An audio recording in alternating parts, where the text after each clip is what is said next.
basically raising taxes on the wealthy, things like that. Okay. Yeah, okay. I wouldn't disagree with those because obviously those are like more moderate policies. I feel like those are moderate, at least to me. But a lot of people, maybe it's more left than you are, but they start talking about like free rent, things things like that, like free rent, abolishing rent, uh, like making college free for everybody. I mean, which would be great, but kind of impractical nowadays. We kind of can make college free for everyone if we redo our education system. What we'll have to do is make basically over in high school, ensure that everyone can graduate with a trade, and if everyone graduates with a trade, that cuts out like half people that don't need to be in college because they'll be in the workforce already. Yeah, and then not really, what was I going to say? Abolish wages and things like that, and that there shouldn't be wages in general, and that everyone should just have what they need, what they required to sustain themselves, and then they shouldn't have any more than that. Yeah, that's basically communism.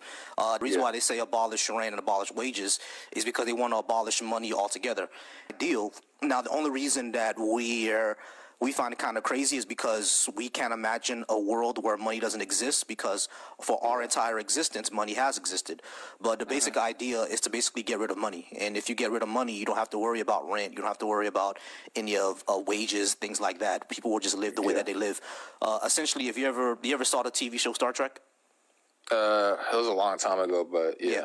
But basically on the TV show, money doesn't exist. Yeah, I mean, but society still happens. So that's what they want to get to, right? But I'm not sure if we can ever get to that point. We will have to basically get rid of scarcity in and of itself. You know what I mean? And I'm not sure we can do that. Now, we do have an abundance. Scarcity will exist in somehow, some way, but we do have an abundance of food. You know what I mean? Like, the United States itself makes enough food to feed the entire planet. It gets thrown away a lot because we don't there's no profit to be made from it. So people say, like, if you get rid of money altogether, then there would be no need for profit, and there's no need for profit, then we could still produce all the food in the world and just give it out. You know what I mean? Mm-hmm. You get that right? Where they make like government owned and stuff like that, and then sold for profit to be, collected by the government, and then, like through logistics and stuff like that, be like spread out to, whoever needs it, and like things like that, right? Be appropriated and stuff like that. Yeah, it'll be appropriate, but not necessarily by like a federal government like how we have today. It'll be there'll still be some sort of governing body that, because the logistics and management needs to happen, right? Like a bureaucracy. Okay. Yeah, there'll be some sort of bureaucracy to make sure that it gets laid out, like that it gets sent out everywhere, basically, like distributed. There'll be some sort of bureaucracy, but not necessarily like the type of government that we think about today, like a state, like that. Because what a lot of people don't understand about communists is that communists are actually, what we have right now, they don't want that. They want to get rid of that. They want to get rid of the state element. You know what I mean? So when they say stateless and moneyless, that's exactly what they mean. Like no government, no money. Everybody just lives, has everything that they need to live, and you could pursue any of your interests, essentially. Now, is that possible to do? That's another subject. But that's basically the idea, right? Yeah. Now, when it comes to whether my ideas are left or not, or moderate, like honestly, a lot of people who call themselves moderate are against almost everything that I say. So I'm not sure if it'll be considered moderate, at least in the American sense. Yeah, I mean, but probably like in another country's sense is considered moderate, because that's just how it is in that country. But here in America, what I'm talking about is basically left. Yeah, I mean, I'm just kind of confused about like, I feel like for most people, at least in America, right, like having universal health care. You mentioned about paternity or maternity leave for 6 to 8 months, something like that, right? Yeah. Well, yeah. So why would people be against that? I'm just confused. Like, I would not have, like, why the hell would you want to pay for? Like, I'm not gonna be here and say, oh, it's a human right and stuff like that. But just because it's not a human right, I'm just confused. Why would the average person disagree with that? I mean, because I hear that like it would be like poor healthcare and things like that, but I mean, we have poor healthcare right now. Yeah, because basically because of Cold War propaganda, they think that anything that basically that the government does besides building roads and having police and having military means that they're going to take over everything, and your doctor is going to be some government worker instead of an actual doctor. It's ridiculous because anywhere around the world that has universal health care, so it's kind of silly. I said it's essentially because of Cold War propaganda. To tell you the truth, there's no reason. Yeah. I mean, my parents are from the USSR, right? So, I mean, shit, that's like, the Cold War is happening, stuff like that. I mean, they told me that there was issues and stuff like that, and like moved to America in the 90s after, everything fell apart. But, like, I mean, at least my dad, right? He said, like the government was they, like, did some stuff with the farms and stuff like that. That was kind of annoying, where they would just, I forgot exactly what it was, but it was something about like they wouldn't let them pick certain things, and then it would just thing was, but like there was like a lot of issues related to like farming and things like that, and yeah, there was a lot of problems in farming when it comes to the USSR. One of the big issues is that a lot of their farming was farming things that they were doing was basically not scientific. It was anti-science, and it led to a huge famine. You know what I mean? And that's actually one of the big concerns that I have about society today. How people are becoming more and more anti-science and into like conspiracy shit. You see what I'm saying? So. Mm-hmm. That's a huge concern because that happened in the USSR. Is that what you're talking about? They were doing it was like very authoritarian because once they took all the farms and stuff like that, and didn't let people manage it how they wanted to, it was all like government mandated, and then they wouldn't let people pick like certain ways and stuff like that, and then like a lot of the food would go rotten and stuff like that. And that told me is that like on a lot of farms they were patrolled by like officers and things like that, and then people would try to like steal some stuff sometimes and things like that, and that would also like lead to conflict. And there was just like a whole bunch of bullshit going on. Or like if you stole like one cherry or something like that, they could like arrest you and things like that. Yeah, like things like that were happening. Yeah, that's true. Those were happening. Yeah, I mean, so it's like no one wants like an overabundance of bureaucracy, right? I wouldn't agree with that either. I do think the people that are on the ground are more likely to know how to run what they're running. But we don't rations that run it for profit because that also takes away. That also causes exactly what you're talking about. People are doing things more for the profit than for the actual service. We can see that with the music industry right now, how music seems to be declining because it's not about the actual service of making art. It's about turning a profit. You see what I mean? Yeah. Well, my dad told me was that like on the farms it used to be it'd be not like huge farms, but it'd be like just a bunch of farms, and then they would just like feed the people in the local area, and then it was very simple, right? Because all the people are close by, stuff like that. You get the milk, the food, or whatever. Everyone's like within like not too far away, right? But then once everything was under like very heavy bureaucracy, they'd collect everything, then they'd have to be shipped to a facility like in like Timbuktu or something, right? It's like super far away, and then they'd have to like package, stuff like that, which is like not really smart logistically, right? Because like I said, people you make the food and like they're not too far away. It's really simple, but then once bureaucracy comes, you got to package it, do that. It's like it's not like it has to be smart. It can't just be government mandated just to be government mandated. It has to also be efficient and logistically sound. Agrees with that. Yeah, I mean, I agree with you. I just, like I said before, like, if you want universal health care, it's like, you're a communist, blah, blah, blah. It's like, it's not really the same. Like, shit, I love me some free health care. Yeah, it's not really smart. Well, all right, then. Yeah, you too. Have a good day. You do. All right, guys. Go ahead and keep liking the live and keep sharing. Keep liking the live and keep sharing. I do appreciate y'all being here. Raw Diggity asks, "Where's Justin?" I'm not sure if Justin is going on today. I'm not sure if Justin going on today, but if he is, shout out to Justin. You know what I mean? Y'all follow him. But yeah, if I see that this is not getting pushed out all the way, I'm gonna go ahead and just hit a quick reset and see if that helps us out. Matter of fact, I might do that now. I might hit a quick reset within the next few minutes. I'm gonna see if that helps us out to get us pushed out there. Like I said, if you disagree with what I have on the board, definitely hit that guest button, that discussion, and we'll talk about the leftist policies that I'm our society. I'm talking about our society, G. So, how's it going, Red? All right, so the leftist policies I'm talking about would be within our society.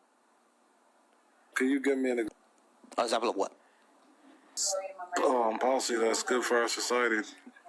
Single-payer health care, guaranteed housing, paid parental leave, ensure investment into nuclear power, things like that. And you don't think it? No, why would they be?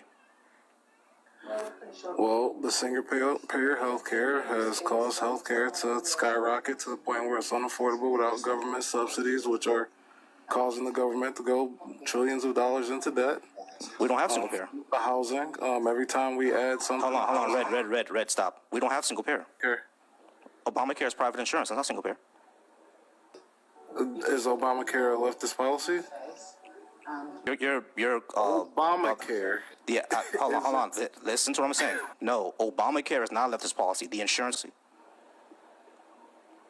The leftists, citing Obama, leftists came up with Obama's not a leftist. care because they literally couldn't pass any other. Leftist. Okay, I don't know where you're at, bro. I don't even want to talk to you. Democrat. That doesn't make him a leftist. All right, cool. All right, TikToker, how's it going? Are you at least 18? And do you disagree with what I have on the board? Yeah, depending on what policies you support.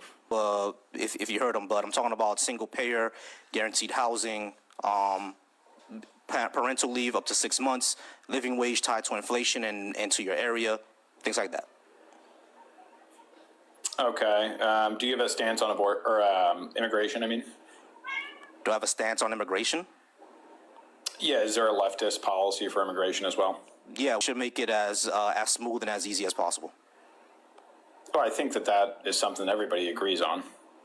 What's the actual policy, though? Let them in. I mean, Okay, of course, so- vet them, of course. Yeah, vet them, of course. Like we have to vet on people, of course. But like, I don't think when it comes to immigration, I don't think it's like really a left or right thing. What Trump what Trump is doing is, I think it's just disruptive. Really, go ahead and like everyone agrees with not having criminals or violent people in the country, right? Like everyone agrees with that. So like to come in. The way that it happens right now is because there's too much red tape in the system. Hop the border or just overstay their visas. So if that's the case, like we should have we should reduce the amount of red tape. People who are here now that have been here for like 20 years, I honestly agree with probably one of the few things I agree with is just to give them amnesty. They've been here for years anyway. Like what I say, contributing to society and to taxes, etc. So just give them amnesty. Got it. And then in future immigration, is there a cap on immigration, or is it just anybody who wants to come here so long as they're vetted? Anybody wants to come here. Got it. Okay. Yeah, I mean, I think that's fun policy. I also would disagree with single-payer health care. I think that there's literal examples of single-payer health care in the world, and I don't really think that they actually stack up to the U.S. health Obamacare. So why do countries that have a single-payer system constantly like outrank us in access and affordability, all that stuff? Yeah, I mean, I think that part of it has to do with, one, they have are not spending a lot of money on their own defense because they're in defense alliances where their actual budget and what they're allocating toward that is nowhere near the United States. They also typically are going to have like homogenous small populations that are very high trust societies. And statistically speaking, when you have a society, when there is a very high trust society, social systems like single payer healthcare would work. But in the United States, for instance, the United States is like the exact example of a country where you would not want to institute something like that. We have a lot of different people. We are not a homogenous people. We are not a high trust society anymore. We're constantly seeing the scamming Medicaid, scamming Medicare, people getting benefits who are not supposed to be getting benefits. There's literally an animosity building toward welfare in the country in general, because most people's perception of it is that it's actually doing more damage than good. Yeah, so that's why, sir, what will be better, because no one can cheat the system. We're all paying into it, so everybody gets it. It's Yeah, well, and you can go into other things too, like if the cost hold on. Because this directly responds to what you're saying about the whole welfare thing, right? The welfare is because like there are some folks who can get it, some folks who cannot, and the folks who deserve it, who should get it, there are people who are scamming out of it, right? So that costs everybody, then we all could get it.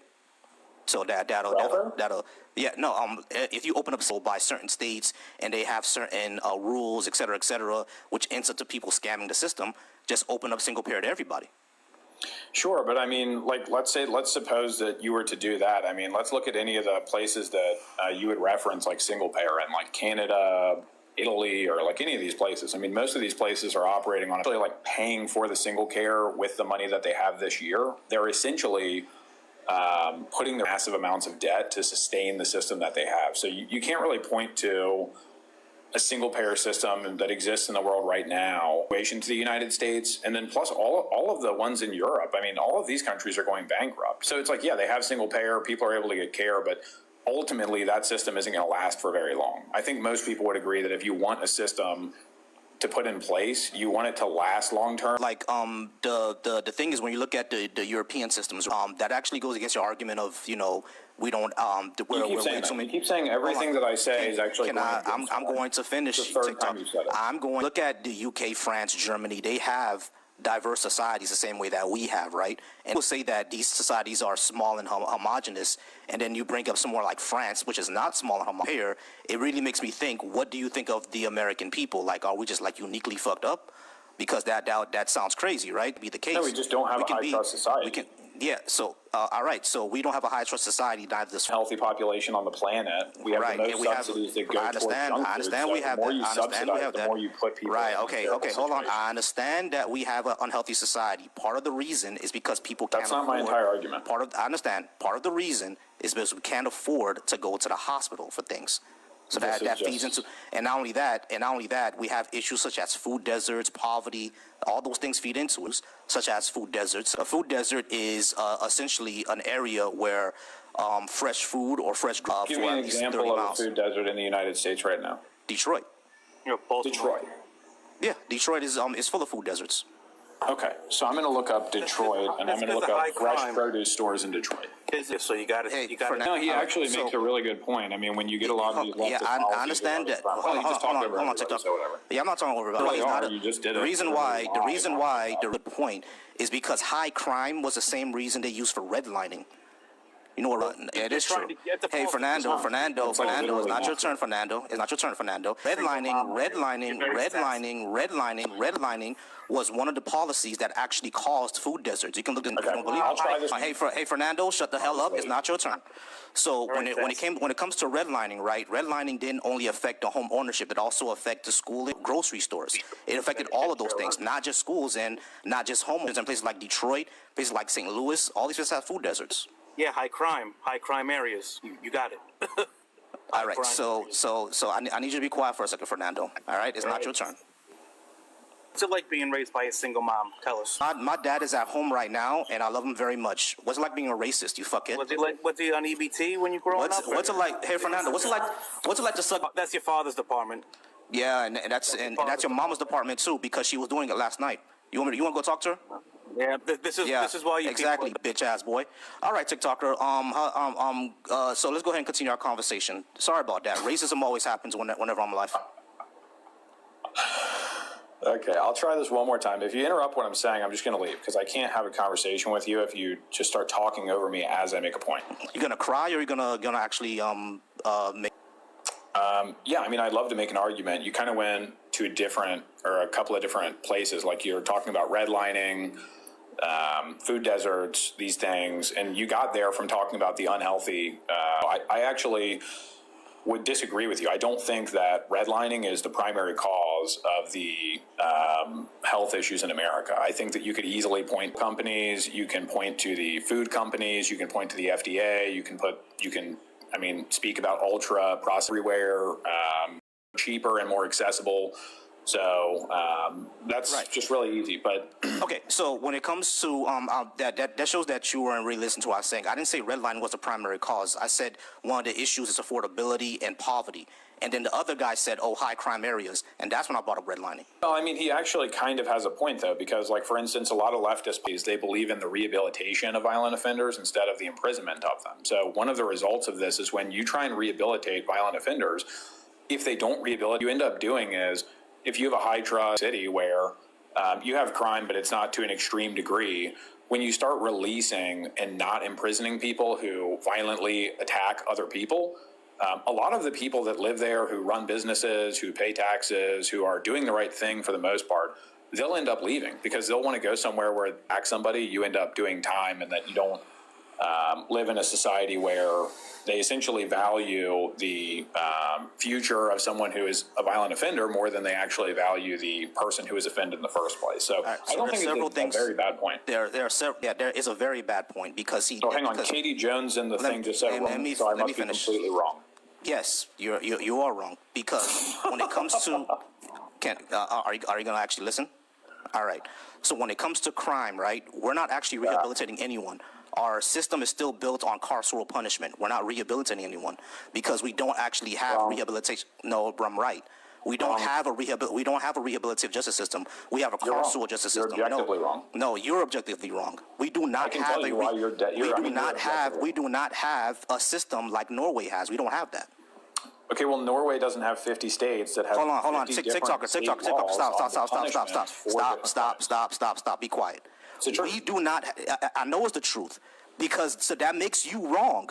If we don't have what Norway has, I don't know why you keep doing that. Hold on, help TikToker. You need to be quiet.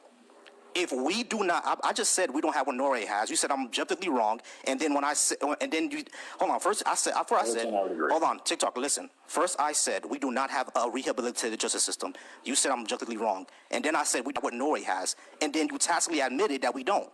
Norway has a model that's rehabilitative justice. We don't have that, and you admitted that. The second thing that was hold on. You said that the rehabilitative justice system causes people to reoffend. That's wrong in two ways. Number one, Norway's model has a way less recidivism rate than we have. Number two, we do not have Norway's model. So we do not have a rehabilitative justice system. We have a carceral justice system, which is built on the second problem, which your claim, which actually does not address the primary cause of crime, which is poverty. So if we don't actually address the poverty issue, then we can't address the crime issue, can we? No. Also equivalency. So hold on. Actually, I want to. Logical facts. I want to. Carl, be quiet. I actually want to clarify.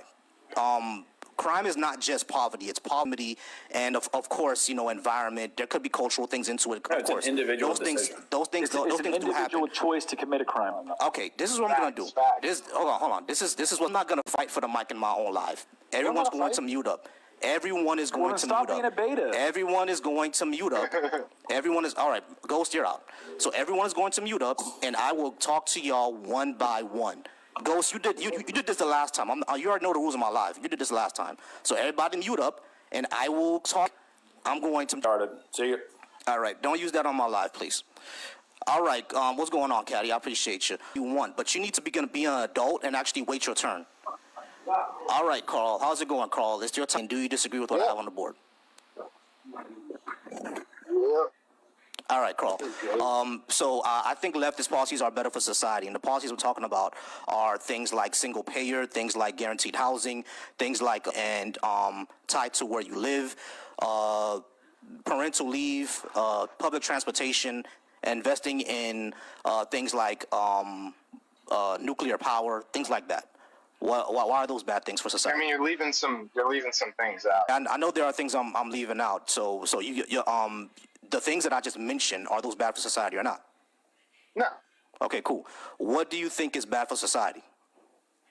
Of like the modern left.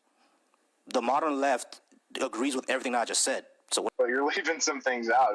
I know. Okay, name them. I'm leaving things out. I'm not saying it. Name them. Yeah. Okay. Yeah, man. I will.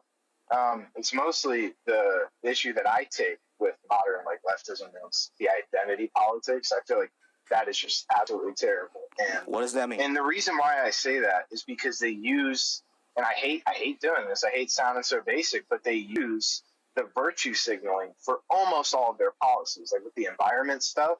And that really bothers me because I wish they cared about the more like prevalent things with the environment that happen way more rapidly than carbon emissions, right?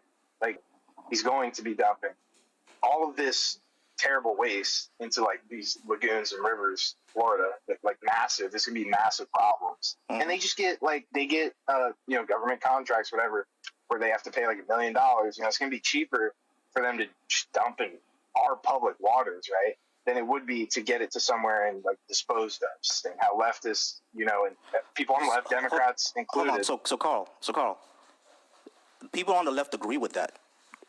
What are you talking about? Hardly. And what I'm talking about is the spotlight is being cast on all these carbon emissions when their projections in the science says the opposite. And they were, this is kind of like, I'm talking about like the older Democrats. I mean, they're still pushing it to this day, but like, it's all carbon emissions. Yes, I'm talking about climate change, but they're not talking about the appropriate climate change that's really affecting us. Carl, slow down. Climate change is a thing. My point. I got you. Climate change is a thing. That's obviously right. So Carl, hold on. Listen. So human-driven climate change is actually shown to be in the science. Even a lot of Republicans are coming around. You hear what I just said? Carl, hold You're on, not addressing bro. what I just said. I'm going to address it.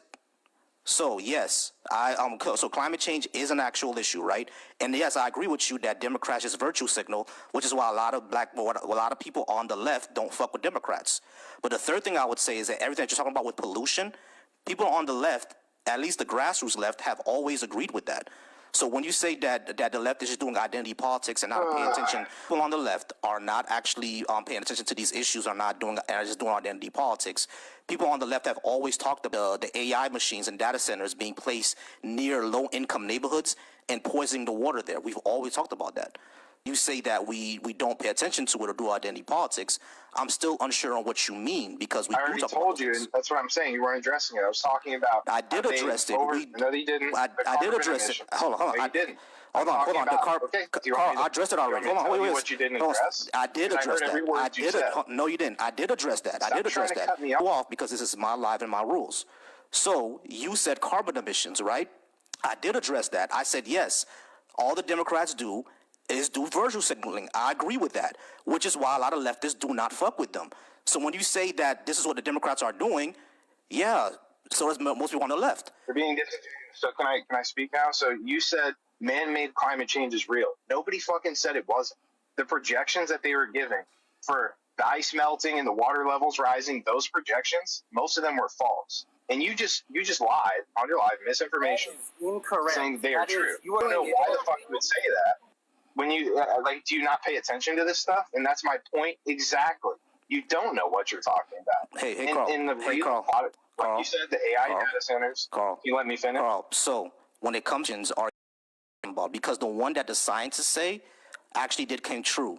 Now the ones that were printed, the ones that were printed in his journals. Those may not be true because there was some. They all say on no. TV I know it's on TV. That's what I'm talking about. Sensationalism. This is what. Hold on, Carl. Carl, stop. I don't know what you're arguing Carl, about. stop. Because you kept on saying what you're talking about is sensationalism. The left doesn't agree with sensationalism. We agree with what the science is saying. Yes, they do sensationalize things. We know that. But how you blame that on the left? That makes no sense. We don't control these news outlets. It's sanity. All right, Caddy, I'm going user. Are you at least 18? And do you disagree with what I have on the board? Yeah, I'm 18. Cool. Do you disagree with what I have on the board? No, I don't. Oh, okay. What's going on, man? That last guy was crazy with his, talking about reform in America. There is no reform. It's involuntary. and other countries have better reform methods than America does. America gets rich off of, it's under the 13th Amendment. It's prohibited slavery under the 13th Amendment. It's involuntary slavery, which is cheap labor. So it's not reform. There's nothing reforming about it. So his idea that just letting people off on the streets, that's a lie. You know dang well they're out here putting more people in jails just because they get paid. Private prison industry gets paid more. So that's a complete, fallacy. And as far as the other guy goes, about his science points about global warming and understanding global warming, he mentioned no science points. He's mentioning Republican far-right talking points that have no university study sightings, nothing like that. And they get into pseudoscience and these other types of science to justify their ideological beliefs. The problem with the far right is they do not acknowledge science. They have a problem with evolved social sciences, and they have a problem with science because it conflicts with their theocracy idea of core American values, quote unquote. You know what I mean? Yeah, basically. Like, and the thing is, what annoys me about like arguments like his is that they'll see something on the news and then they'll just blame it on the entire left. It's like, we don't own the news, bro. So it's like, why are you saying that it's the left doing this? It's like, we don't control the news sensationalism. Like, 3 companies own basically all the news channels across America. How is that the left? Those people don't donate to any grassroots leftist organization. So it's like, I don't really get why they always say that or always do that. Hey, Isaac, I already invited you up. If you want to talk about it, let's go ahead and talk about it, because I'm not sure you're talking about taxes. No one said to tax your whole paycheck. That's another thing. I don't mean to jump in, but that's another thing. These far-right people are money materialist savages. They're survival of the fittest, thump their chest savages. They don't care about the well-being of people. They act like they're religious, but half of them don't even know their own Bible. Their dynamic power structures doing.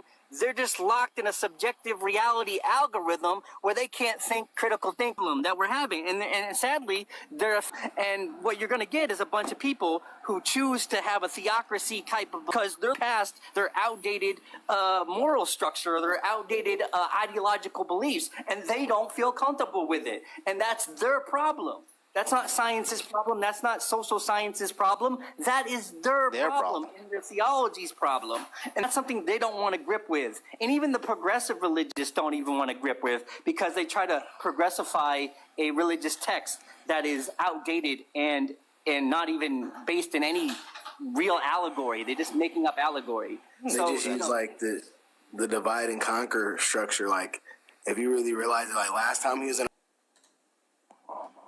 and they're going to do the same thing. This regret voting for him, because all the policies that he's putting into place is things, and in reality, he's not really, when it's time to walk the walk, he's like switching up everything he's doing. And you know what I mean? Like, we all, then it's like this power struggle. When we get back in office, we're trying to repair all the mistakes that they make. So it's just like we keep on going back and forth, and we're not like evolving as a society. And like, they're putting us back like so many years, you know what I mean? It's like we're living in the goddamn like 60s now, you know what I mean? And it's 2025, so it's kind of crazy. They care about people, you know what I mean? They care about the bottom line is like money, you know what I mean? And they're all like pushing their agenda, like, get as much money as you can and worry about yourself. And there's no more, like, if you really look at it, like, there's no more like camaraderie amongst people, you know what I mean? Like, they're starting to break us down in state individualized things. Like, it used to be America, right? Like, you know what I mean? North America versus like whatever, right? But now it's like your state versus my state, you know what I mean? And it's sad that we're starting to like have these like negative viewpoints upon people behind like skin color, and you know what I mean? Like they're just trying to, like, the single mothers, and like, they try to push this thing on us that, we're all for people that are like, transitioning, and we're for this, we're for that. It's like, no, everyone deserves a right to be educated. Everyone deserves a right to have freedom. Everyone deserves a right to, like, pursue the American dream. And now it's kind of like it's being washed away in society. It's like, if you speak up against them, it's sad. It's not like a democracy anymore. It's like a dictatorship. Here's another thing. Yeah, exactly. First of all, getting into America and the destruction of America, was colonized by racist white people. Here were opportunists, and they were also religious crazy who wanted to be able to have their religious craziness and on a whole nother piece of land.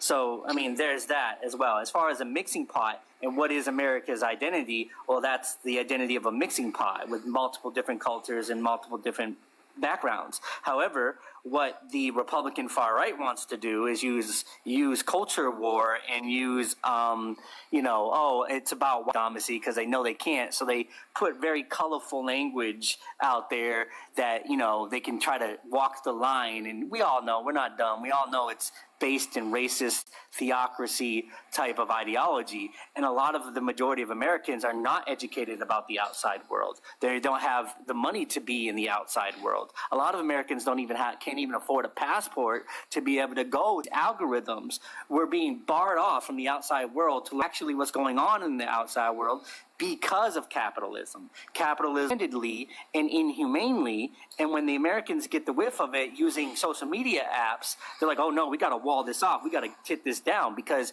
what they really fear, and this is what they really don't want people knowing, is socialism and communism actually has a certain way of life that it's living, and they like the image that they've painted of their reality of the image, and they don't like their own history, because knowing of American history makes them scared, because they have an illusion that they've been giving, and a spoon-fed illusion that they've been given, and a white-picketed dream, and a co-opting of what it means to be American.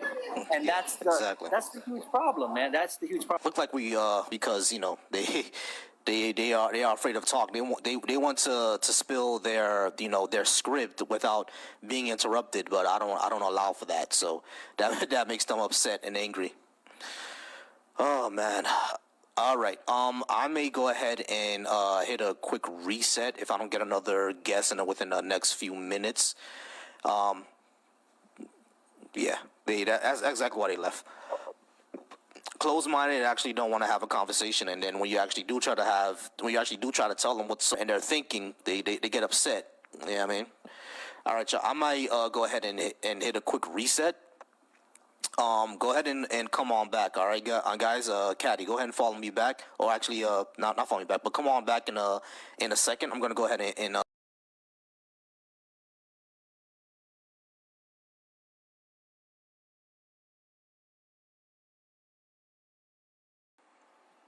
claim to have this superior high ground of morality that often incur the worst types of ethics. And one of the stories that I told was how on the last day of 8th grade, my son probably going to be in trouble the next day. Why? Because he had pulled a boy off of a girl he knew. The girl was being essayed on the playground.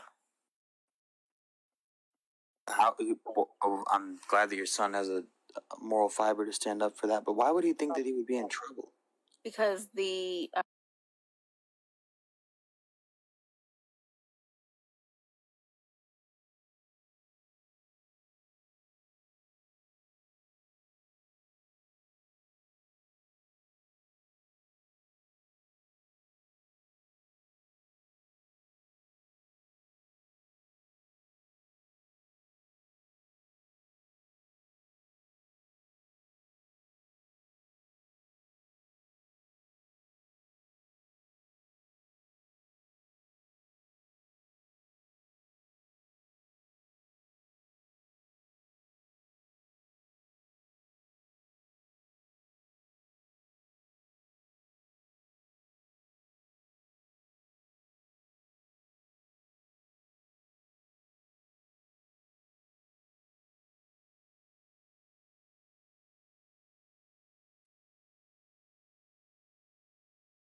we back at it. All right, we back. Shout out to you in my chat, bro.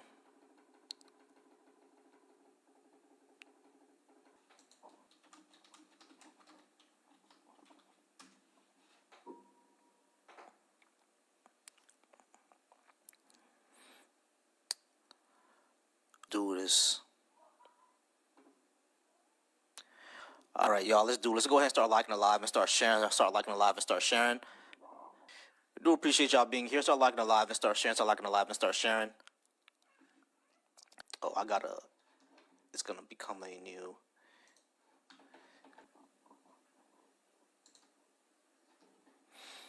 I'm gonna just give the people over on.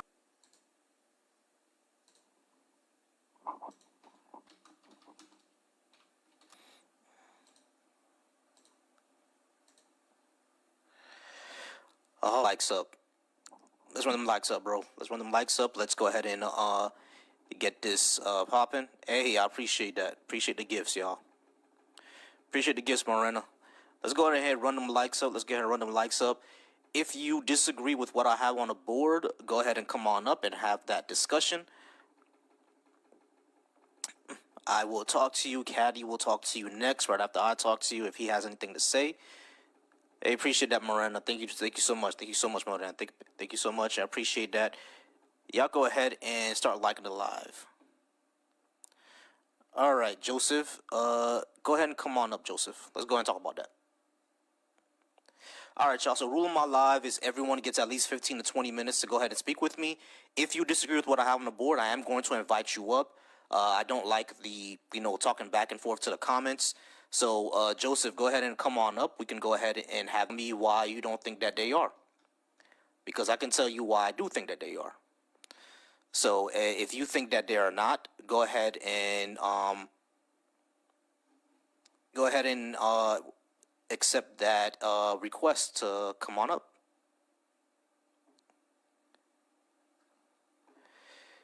Why do they do that, Caddy? Why do they always come in, say one thing, and then when I invite them up, they run away? Why do they do that?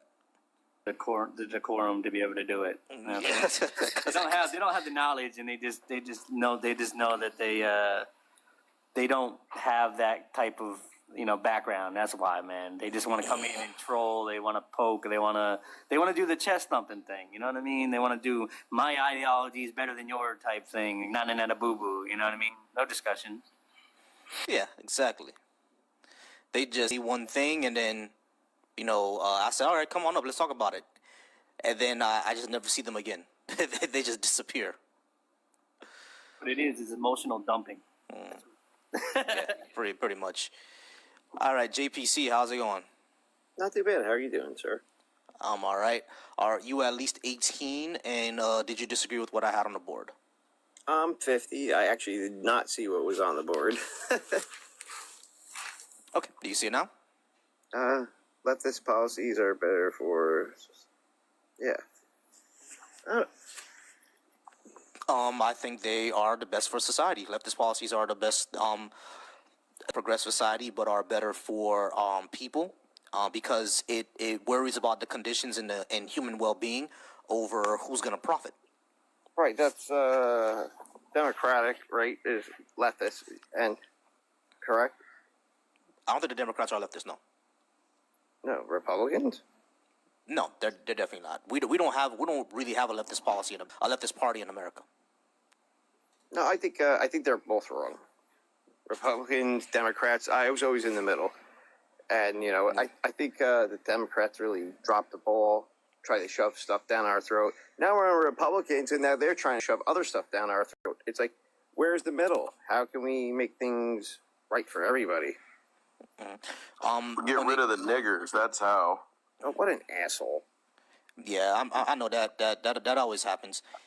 Cause you see, they're jealous because like we fucked their moms. You know what I mean? So it's always one of those things. JPC, you know what I mean? He's saying that about you. What do you feel about that? He just said that we fucked their moms. He's talking about white people. Does I'm he fuck 50 your mom? years old. Guess what? My fucking skin is a lot harder than yours. Oh, you're just a white cock. We get it. I just don't give a fuck.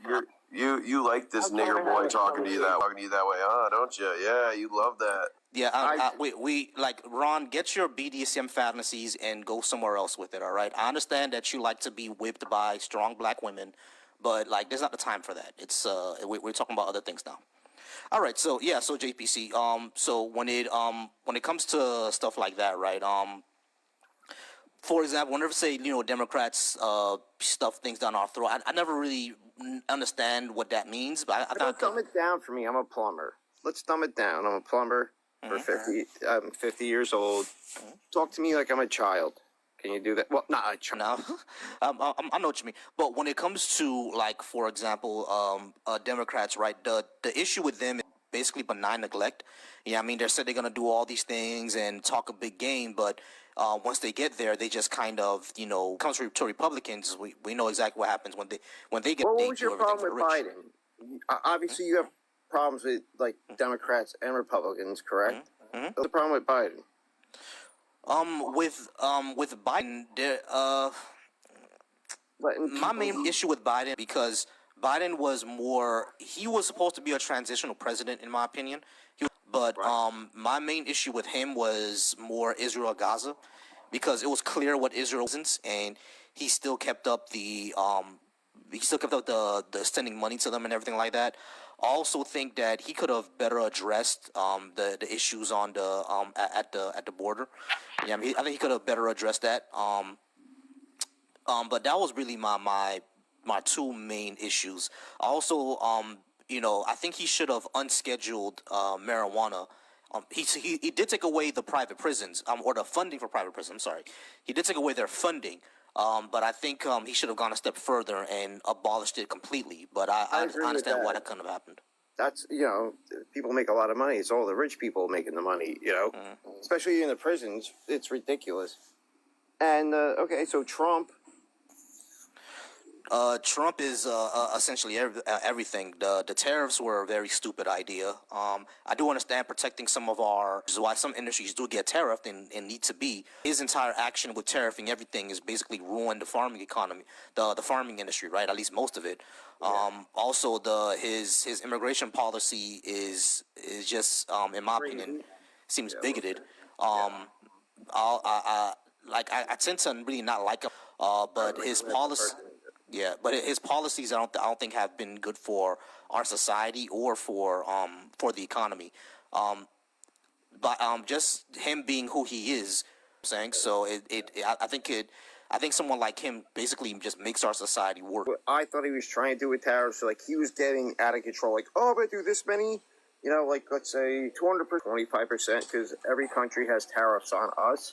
I thought he was trying to get it to, like, make it kind of more equal and give American people more money. I don't know if I'm right. I'm not a politician. You know what I mean? Like when you import, because there are some things we have to import, right? Because we either don't have the supply chain or it's just not natural. When we have to import those things, it's like and it's necessary. What he did was what was basically tariff these things to quote unquote make it fair or quote unquote get a better deal, but that's just not how international trade works. You feel me? Like for example, if I'm a country where my main export is mangoes, that's basically what 70% of my economy is built on. Right. Yeah, everyone else that sells mangoes, I'm gonna tariff you because that's my only thing, right? That's the only thing that I could sell. Trump doesn't seem to understand that. He think that tariff, because that country is doing that, everyone else is America's getting ripped off. Nonsense. You see what I'm saying? I can mash a car tax on the American people because we have to pay for that on our end. All right, Eros, give me 1 second. All right, but JPC, you have anything else before I go ahead and move on to Eros? Right in the middle, and I'm not a total Trump supporter at all. I didn't vote for him. I was just so upset with like the whole thing going with Democrats. It just seemed like things were going the wrong way. It's just like, how do we get the right way? Who do we need to put in office to get us to go the care of us, the people?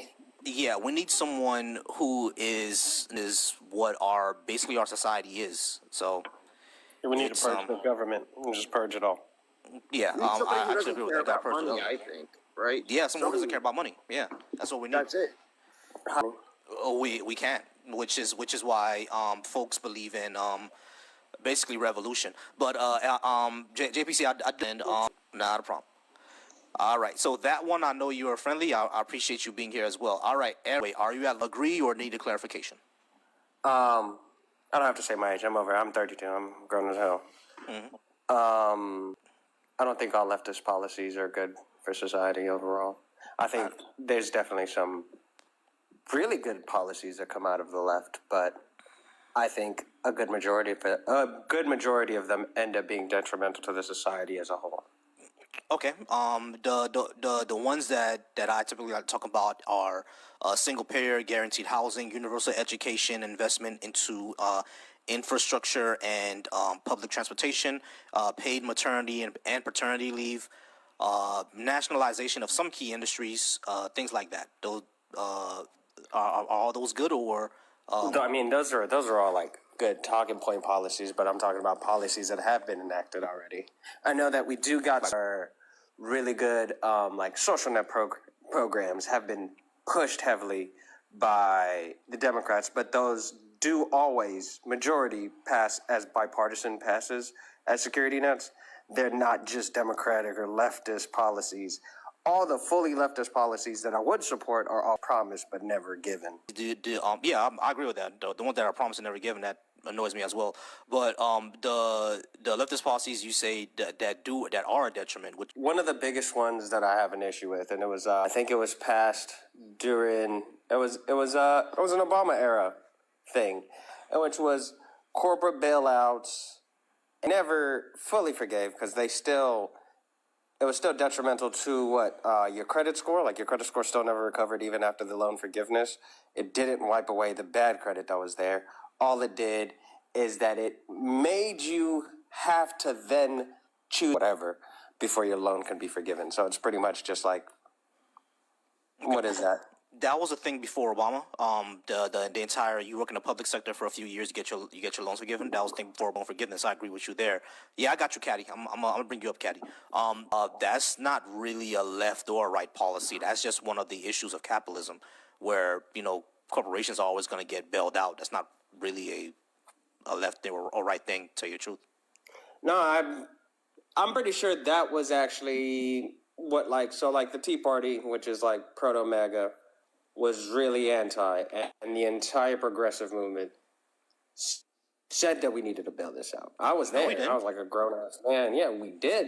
I mean, I didn't. I was definitely protesting. Hold on, Eris. So, Eris, what was Occupy Wall? That was the Tea Party. That's proto-MAGA is what I'm saying. They literally were there. It's proto-MAGA. It's Occupy Wall Street wasn't the Tea Party. Occupy Wall Street was left. What achievement did Occupy say the Tea Party actually had a functional... Right, I actually agree with that. The Tea Party transformed into MAGA, which transformed, an actual government, right? But we saw what happened there. But what I'm talking about is that when it comes to Occupy Wall Street, when you say that, bailing out was a progressive policy, and Occupy Wall Street was a progressive leftist movement who disagree with the bailouts. As a matter of fact, they became created because of the bailouts. You know what I'm saying? So it can't be a leftist policy of bailing out the banks when we were against it. How can it not be a leftist? I would say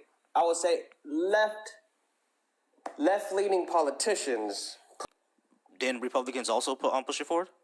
Yeah, they also did. Yeah, that was like a bipartisan issue, and that's right. So that's why I said that the bailouts are not really a left-right thing. It's more really an issue of capitalism. Well, then you have to okay. So let me ask you a question. I guess this was a question I originally came up here with. I am not a fan of Trump completely, but his first tax cuts that he gave majority to the wealthy, he also did make tax cuts to the lowest earning people in the system. So people who had to pay taxes on $7,000 per year only had to pay at $25,000. Right. Like, can you champion that as a tax break for people who deserve? Majority of it went to the corporate. Can we say that he did help the lowest earning people in our population? Why is because there were some deductions that you couldn't do anymore when he did lower your taxes, which made some of your like earnings that you could have gotten back on your taxes actually go up. That actually happened to me and my sister. The deductions that we could have gotten, he took them away. Like some of the credits that we could have gotten, they were not allowed anymore when he made that tax cut. So our what we owed actually got increased instead of decreasing. You actually saw a lot around that time, around 2017, 2018. Around 2018, I think, people were saying, how come I didn't get as much back on taxes as I did the last time? That's because some of the deductions, like some of the itemized deductions, like were taken away. I don't remember which specific ones right now. I have to look it up. But some of those were taken away, and what we owed went up. The tax cut didn't really work. Well, it depends on what tax bracket you were in. I'm talking about people earning less than $25,000 tax break because they would have had to pay taxes on any thousand. Yeah, them too. It happened to them too. I was one of them. I was in college. I was barely earning any money. I only had money for bills.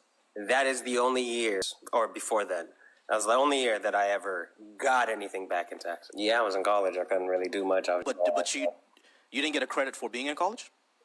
No, I've always had to pay out of pocket because of what my parents' taxes were when I signed up for college. By the time I got to do my own college, I'd already got used to paying for what I had. I had scholarships. There's nothing good about liberal. Yeah, go keep going, Eros. Yeah, go keep going, Eros. Policies. No, let him talk. Let him talk. I like people who feel entitled. It tickles my I am soul. entitled. I'm a white, smart. Yeah, no one cares that you're white. No one cares. You brought it up, champ. I'm superior. In liberal policies. All right. Very cool story, Casper. No one cares. All right, so left. All right, so about liberal policy. Our Michelin man, but no one cares. Great. Well, you care. All right, so Powder Boy. Calm down. So Powder Boy, this is not your turn, all right? So Powder Boy, this is not your turn. So Mayonnaise Boy, I'm gonna need quiet, please. So Sugar Boy, I'm gonna need you to calm down. So Envelopian, I'm gonna need you to calm down. All right, so Bleach Monkey, I'm gonna need you to calm down. All right, so Moon Cricket, I'm gonna need you to calm down, and I'm gonna ask you to go ahead and your turn, Mayonnaise Boy. All right, Wonder Bread, it is not your turn. So Envelopian, it is not. Listen, Cave Demon, it is not your turn. All right. Hey, Sour Cream Citizen, it is not your turn, Sour Cream Citizen. It is not your turn. So we're gonna go ahead and let Eros speak, okay? Eros, go ahead and keep going, Eros. I mean, all I was saying is that I wasn't eligible for any of the loans at the time, and I just had to pay my way through college. I did get scholarships, so that kind of helped me out. I just had to like work a little tiny ass job in order to get through college or whatever. But that was the first time. That was the first time I ever got taxes back, and I was like, "Oh, this is awesome." I mean, I was still upset about everything else he did because I have people in my family who were immigrants, and I did not like that he was trying to gut DACA, which I have cousins and family friends who have DACA. They were in school with me, and it just kind of felt wrong. It's actually a pretty scary time for us right now with everything that's going on. So, like, that bugs me. But gotcha. So that's probably why. Because, like, that was a really good progressive move forward. It was bipartisan. It was drafted as a bipartisan bill. But it was pushed forward by us progressives, right? But I don't think they had the follow through because there was no follow through to it. So like you could just like get your like work permit and your residency, but there was no path to citizenship or path to residency. It was just like a hold until. No. Go ahead. Yeah, no, 100%. I agree with that. They should have been like DACA should have been a lot more. They should have pushed a lot more with it, right?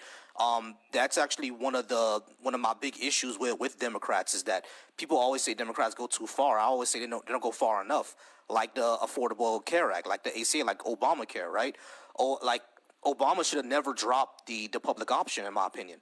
That should never got dropped. You know what I mean? He should have kept the public option because if we had a public option, then we probably would have been on our way to single payer by now.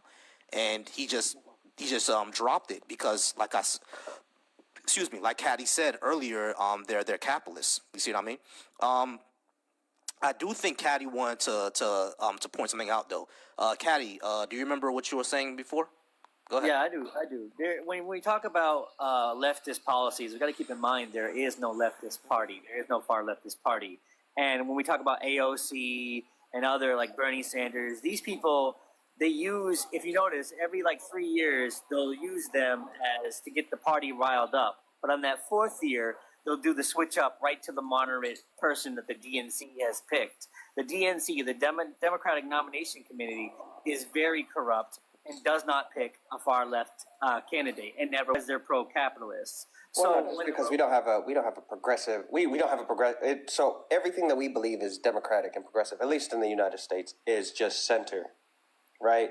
And then like Biden would be like just like center right. Right, people. Well, the Democrat Party is basically Republican light. Is Republican light? That's what the Democrat Party. Thing. That's the problem with like a two-party. Here's the list, right? These America is capable of. Not one from this list is America competent to do right now. Let's hear the list. It's right there on my. Equality not going to happen because they need the attention in order for both parties. In order for you to vote for two demons, they need equality to never happen. Educate their rights completely and refuse to work. And actually, the internet is a huge detriment, which is why we see a lot of internet censoring at this point, because people have realized I don't have to just go to work and work for these capitalists. I can just make my own money online. Healthcare are big pharma, so like that's not even a thing. Voting rights, the biggest issue that MAGA has, and they won't speak on it, not fully, not with their chest, is that they believe voting rights is equal to the Great Replacement. So like that's just a terrible thing. Clean air and water, that's just corporate greed. Corporate is like, we don't want to deal with regulations. That's not really. Right, but what I'm saying is the point is that none of these are even possible. They're feasible. In the United States, they're immediately one feasible. is feasible in America. Oh, education is feasible in America. We have the budget. We have everything to do education. We even have the infrastructure for it. Hold on. What that one is saying is that now with our current climate and with our current like society, those won't be possible. These are great things to have. It's just won't be. Hold on, give me a second. Hey, Enrique, go ahead and come on up and we can talk about that. So yeah, these are things that I do agree with errors. Don't have the political will to do it. That's what's going on. And I think that's what that one is saying. We just don't have the will. We don't have the political will for it, and that's the sad we're part. a failed state. Like, what are we willing to pay to do? Right? Roads, prisons, and 3 militaries. Pretty right? much. Like, it's probably way more than that, but 4 because Space Force. Yeah, the Space Force. Now it's 5 militaries. Now it's insane. Give me a second. Like the thing is, we get to bully the world into submission, right? Like nobody else wants to live anywhere else. Yeah, exactly. Like nobody in here is like I'm education or whatever, right? That's like not true. Wait. That's not true. I used Honduras as like a stepping stone. You know what I mean? Wait. Americans aren't capable of moving. Like our mobility, it's like 60% of our population never leaves their home county. That is true. Yeah, but that's insane. With everybody who retires, let's say like just like our retirement age people who are on retirement, they get like what 15. I'll give it a $1,200 a month stipend from the government every month for the rest of their natural living life. Any of those people can pick up and leave and just go to a third world country and live comfortably for the rest of their life without struggling. Right? But like the thing is, nobody wants to be anywhere that's not America. That's the problem that people have with immigration is like we're great, and honestly, we can host literally the entire globe. 8 Point in Alaska comfortably, all of us in Alaska, comfortable running out of space. We're not running out of infrastructure.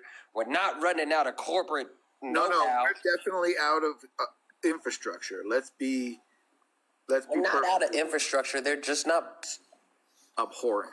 You know how many bullets I live in Arizona. I see the infrastructure being built. How many functional dams we have?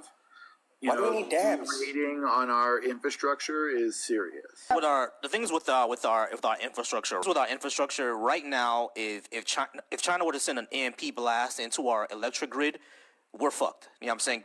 Like we there are some good things. We do have some pockets of America that have very good infrastructure, but much of it is extremely bad. Yeah, you know what I mean? And I think if like I said, if there was it's ever usually like our most dense and oldest cities. So like we're talking about like LA, New York, Chicago, New Jersey, places like Miami, the places that have already been built. Those are hard to upgrade.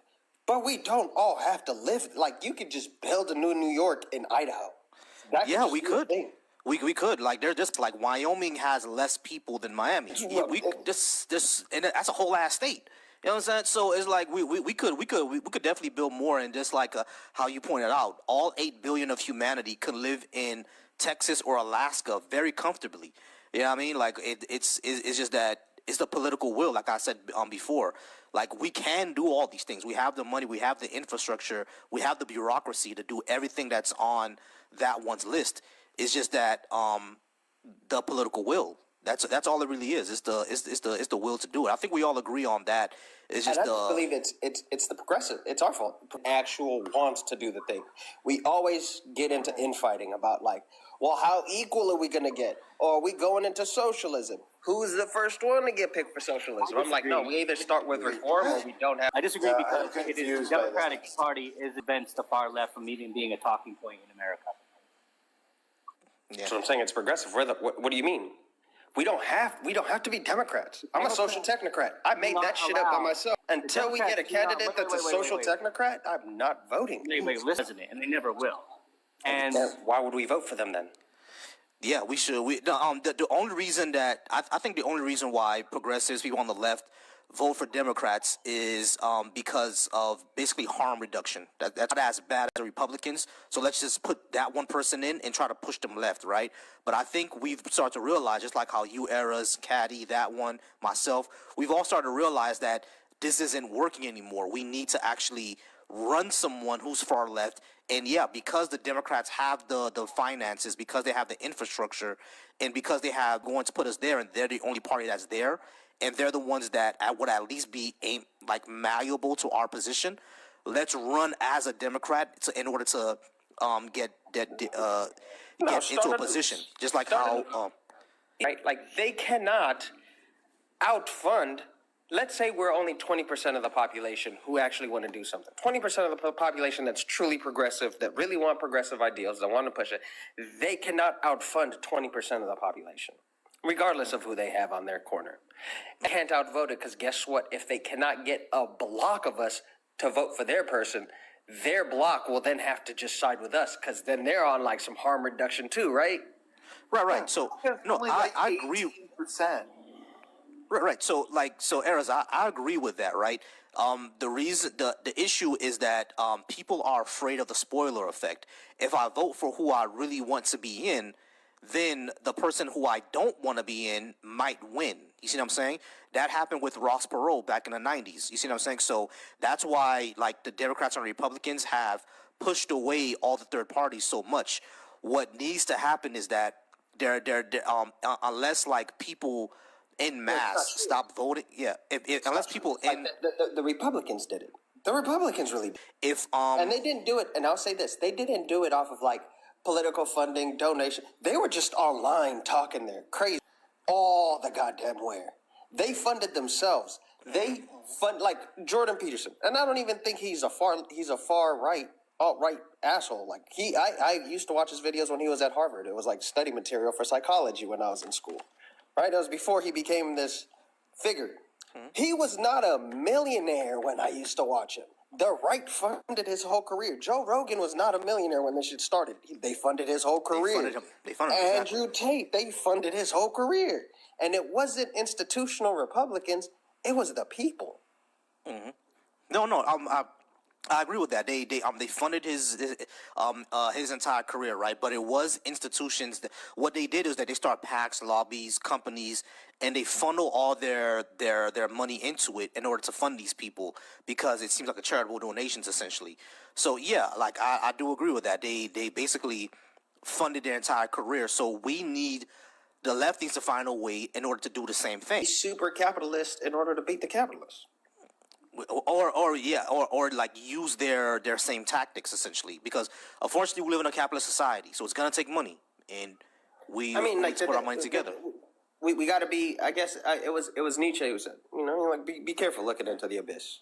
Yeah, you might also become the abyss. But the thing is that like scare the abyss. Mm-hmm. Like, because the abyss also has to stare at you. So if it stares at you and it becomes you, then you are the abyss. You are the abyss. And it's opposing. Like, right? Like, that's what we have to do. We have to become, I'm not saying we become villains, but, like, they're moving villainous out here. Like, you're not going to beat Orochimaru unless you become Sasuke. I'm just saying. That's a good point because, Naruto, while power of friendship ain't real, bro. You even said so more than the power of friendship. Like, yeah. Problem. He just let the problem sustain. Madara was saying that shit from the beginning. He was like, "You niggas keep going around the same path. It does not work. Let me fix it." Yeah. So, hold on. Give me a second. Let me invite someone up. I'm gonna drop. I'll come back by in a little bit if you're still on. Hey, not a problem. I appreciate you, my guy. Come on up, and then we could talk about it. Viston, go ahead and come on up, and then. But do you see where he was coming from, though, Caddy? I was, but I think when we're largely talking about it, if you want to play the capitalistic game and then sweep the rug underneath their feet, far leftists, that's cool. But what you got to understand is to get the leftists to understand that that's what you're doing, that that's your game plan. Your game plan is to come into politics, act like a moderate, and then when you get the POTUS, sweep the rug from underneath their feet. It's going to be hard to get far leftists to understand that particular game plan because it involves pretending to indulge in capitalism, pretending to indulge in moderate Democrat policies, and then flipping the rug on them when you become president. Yeah.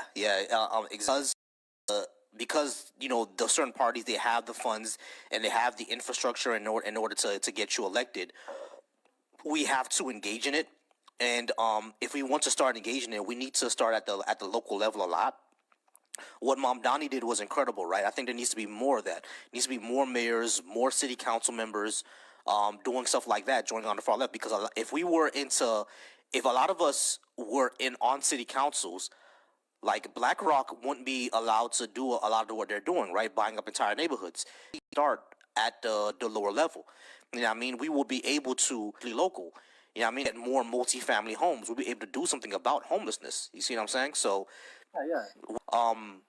getting electoralism does affect us. I know a lot of socialists don't like electoralism, but it's like it does affect us. So we need to get on the ground floor. Yeah, definitely.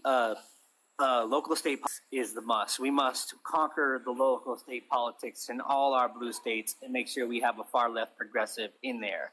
However, I will say that what happens to some people is they become a senator, they become a House representative, and they get blackmailed, and they get scared, and they have to be like, oh, I got to fall in line. And a lot of them end up following line. Take AOC for a good. They started off very progressive for New York, but time.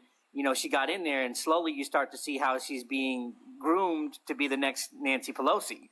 And this is because,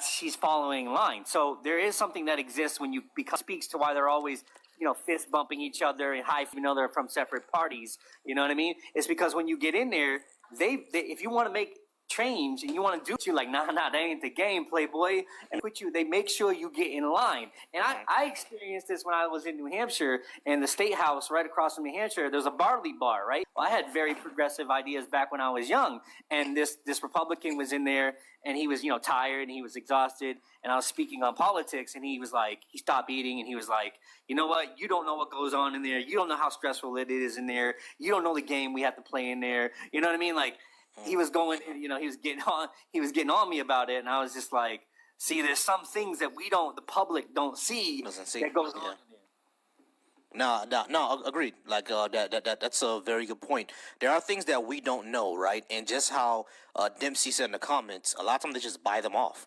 You know what I mean? And unfortunately, like it's even I think that's probably the reason why they don't change a lot. Because if a lot of our, needs are met, a lot of us can't be bought off. Like you ask a lot of people, right? They'll tell you that they're in there. They just want to live comfortably. But if we're all already living comfortably, then buying someone off becomes a lot more difficult. Because I'm not sure if AOC was blackmailed or bought off. But if she was bought off, I'm trying to live comfortably, trying to live decently and with dignity. That's that could be a reason. Now, I don't think that she's completely bought off because her net worth is like $100,000. You know what I'm saying? So I don't think she was completely bought off. But just like how you said, she might have been groomed or blackmailed, and it's a lot more. What I would say about grooming is United States military, right? I was in the Air Force, and I'm gonna tell you, like coming out of the Air Force, I didn't realize how much I was like, wow, tradition, et cetera, et cetera, et cetera. A lot of that was there. You see what I'm saying? And all of it was just about being insulated that way. You see what I mean? I didn't think anything about, how for evil. I was just thinking about, how proud I am to be part of this tradition and, being proud of being part of a tradition of Tuskegee Airmen and stuff like that.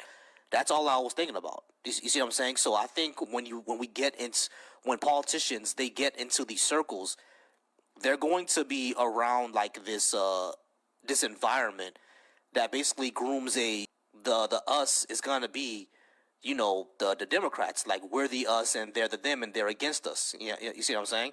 And just like how you said, a lot of things happen in these areas that, you feel me?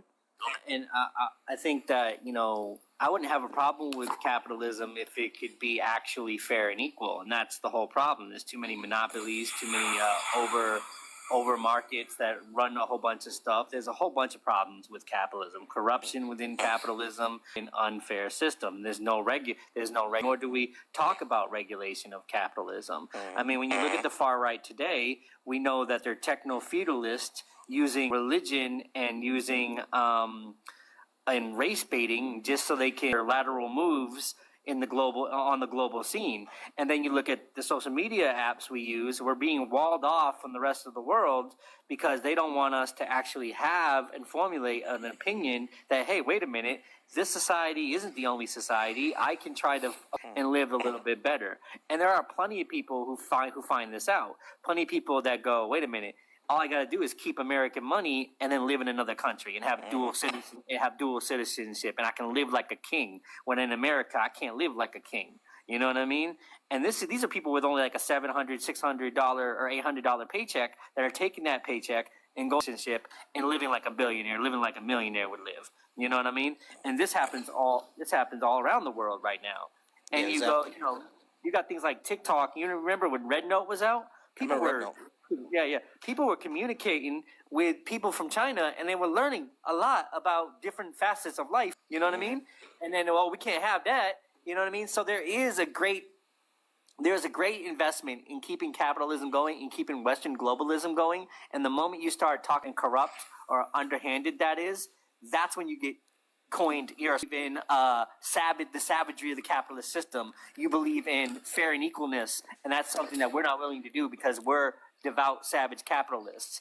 And who's better to carry that message than the theocracy people and the racists? Because under that's a colonizer type of mentality, they've installed within people. That materialist is generations now. It's become part of our trauma. It's become part of our identity in a way, and people don't want to come to grips with that. And that's a huge problem we're having in this society, is we don't come to terms with our own greed and our own trauma, because mental health is not there for help to Eastern philosophy. And I'm Hindu, right? Well, some of my videos get blocked because they essentially unlock, deprogram people from capitalistic matrix. You know what I'm saying? They get people out of that kind of Western mind thinking of misogyny and patriarchy and pro-materialism, you know what I mean? Like, they're like, nah, we can't have you teaching this type of, and they try to dilute the knowledge as well. They'll try to corrupt the knowledge as well. Capitalism does that. Capitalism is the dilution of culture. It'll corrupt the culture. It'll corrupt the spirituality as well. Yeah, exactly. Oh man, yeah, there's a lot. All right, I'm gonna switch up the board a little bit, see if we go ahead and get more guests in here. Y'all keep liking the live. I see people who are I see y'all coming in. I do see y'all coming in. Go ahead and keep liking. We're gonna go ahead and if I don't get another guest, probably within the next 10 to 15 minutes, I'm gonna go ahead and just I'll probably end it early for the night. I've been also an hour and a half.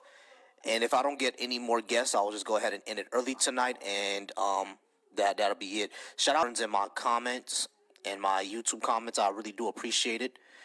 Gonna keep it rolling. Hopefully we could get a little bit more guests, and yeah, we be scaring them, bro.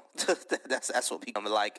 The thing is, like, they come in with hot on the racism, and then when I don't bait it or I give them the same energy back, they get all upset.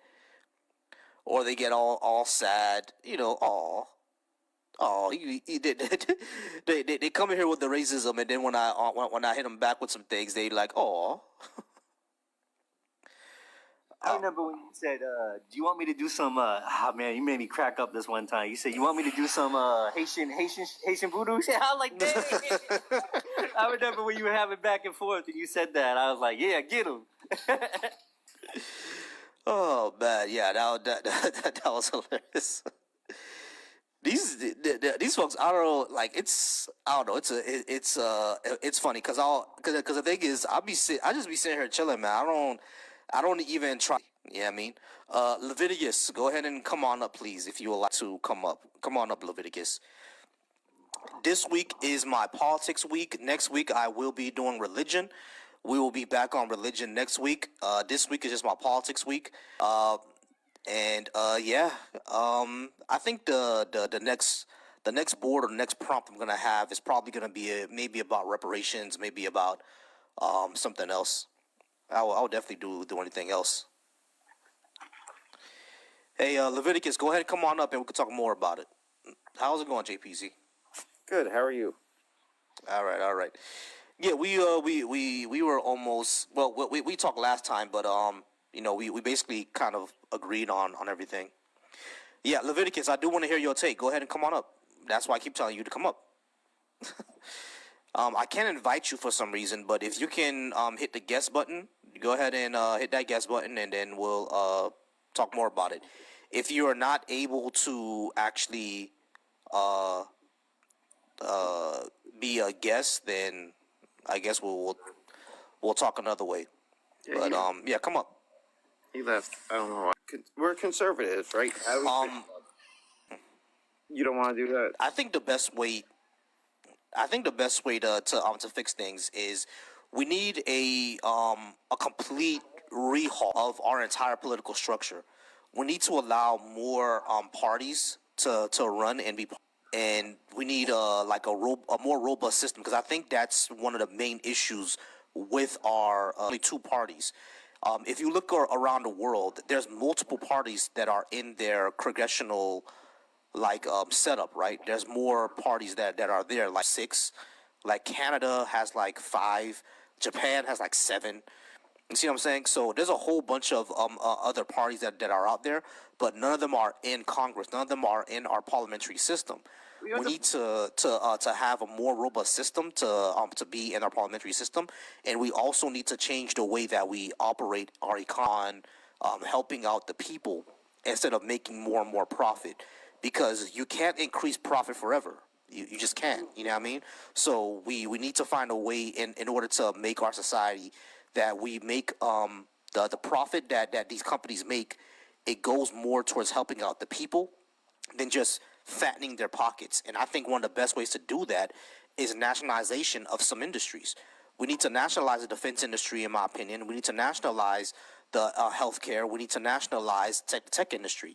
These things should be the people, not just for the pockets of the CEOs. I agree with that, but how do we get the people to with the people? Like everyone be together. Like think about it. We have so many people in our country, and people are prejudiced here and there. Everyone to work together and be like, we could be the best and the biggest country ever if we all work together. Like I could totally see it, right? If everyone loved each other and worked hard. I know it sounds lame. I'm sorry. No, you're right. No, you're absolutely right.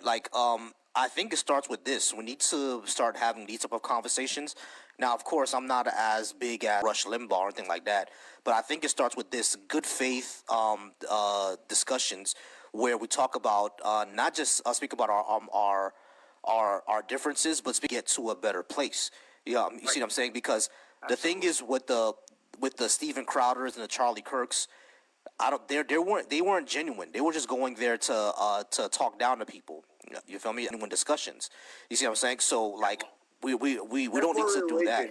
I think, right? Yeah, exactly. Those weren't actual genuine discussions. Those were just playground fights in order to push people to the right. Genuine. How do we get better? How do we make our society better? Which is why I had the policies are actually going to help us out, because Like, I don't care if you're right or left. Do we agree, or can we agree on a certain policy that's going to be better for our society? You know what I mean? So if we can do stuff like that, then we'll be able to get more on our way. I agree with you, but I think it has to be baby steps, slow. I know it sucks. It has to be slow. Like, what's the difference between us? There's not a lot of difference. Yeah, well, I don't think so. You're a person, I'm a person, you know. The only difference is, don't get mad at me, please. The government, you know, they have a lot of programs for, the government, you made a lot of programs from the 70s to push black people down and they have all this. I was a super, and they get special benefits because they're not work. There's a lot of issues in there, but they were there, and I think we need to get away from that and like do better things, like have everybody connect more. And be like, you know, I understand some people need help. I get it. You know. Yeah, it's exactly. I actually don't like the way that we do welfare in this country. The way we do welfare in this country, I think, is basically trash. We should just do a UBI. Tell you the truth. If you're below a certain means, or you're not going to school or doing something else that's productive, then you just get a certain stipend each month and you spend it on whatever you want. If you blow it on coke and hookers, that's on you. But most people are going to be spending it on, you know, either finding a better job, kids, or starting businesses, etc., things like that. You know what I'm saying? So that's awesome. Yeah, that's the way it should be spent. But not everybody does it.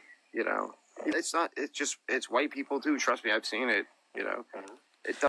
You know? Yeah, no, I agree with that, but that's the way that I would do welfare. Yeah, if you're below a poverty line, or you're saying that you want to go back to school and you actually are signing up for school, or I think you can't work while at the same time that you're at school, cool. We'll put you on. Yeah, exactly. We'll put you on the stipend. Yeah, I mean, and you get that stipend per month. You're not gonna live lavishly, but you're gonna be able to live. Yeah, I mean, so you're on that stipend, and then you spend it on, you know, whatever. I'll tell you, my wife and I'm on disability. I was a plumber, and I hurt my back and my neck. Like, I'm in bad shape. Can't work. My wife, she's making, you know, decent money, and in college, she got, you know, some stipend for college. Now my wife's making an extra like 10 grand a year. Now all of a sudden we got to pay 9 grand a year. So it's like, once you move a little bit forward, you always have to take a step back. And you're like, oh fuck, I'm in the same place I was before. I don't know if you understand that, but I know a lot of people are in worse positions than we. It was like, we're gonna get up to here, we're all right, and then they, you know, then you lose your health benefits, you lose this, and then you got to pay for the college, and you're right back where you started from, and you're like, fuck, I'm like, was it worth getting that raise? You know? Yeah.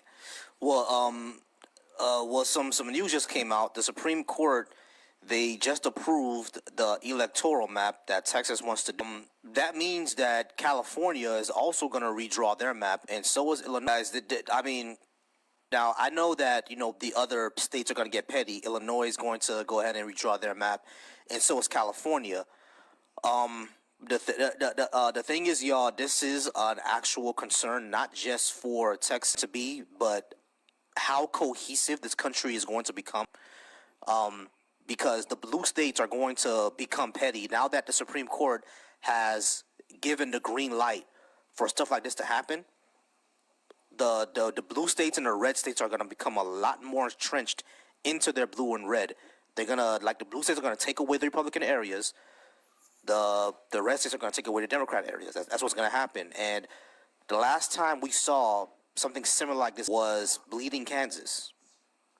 I mean, you should look up Bleeding Kansas, because when an issue like this happened, that's what it became. People started moving into states and started, you know, going in there in order to influence how the state will become. You see what I mean? So, but it's crazy. Like, shouldn't there be a third party? Like, it's, you know, 50-50, you know what I mean? You got two parties. Shouldn't there be at least a third party and a fourth party so everyone can... Yeah, there should. That's exactly what I was saying before. We need to move. We need to have another system other than first past the post. because the voting system we have right now is first past the post, where if you get 51%, or if you get 50 plus 1, that's all you need. All you need is 50.1%. You win the entire thing, right? We need to move past that. We need to move towards something called I forgot what it's called.